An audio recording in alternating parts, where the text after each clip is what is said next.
marcado para a próxima sexta-feira do Espírito Santo foi cancelado. Nesse dia, ele vai completar 70 anos de idade. O aumento da repressão ao contrabando na ponte da cidade entre o Brasil e o Paraguai levou os bandidos a usarem barcos para transportar mercadorias. A geografia da região favorece a fronteira marcada pelos 200 quilômetros do lago de Itaipu. A Polícia Federal reage. As imagens da Polícia Federal mostram um momento em que um contrabandista é preso no meio do lago. No barco, 500 caixas de cigarros a partir de uma carreta.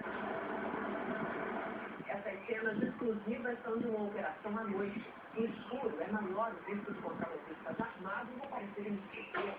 Os policiais correm a equipamentos de dono público e encontram caixas de produtos contrabandeados na margem brasileira. A equipe avança devagar.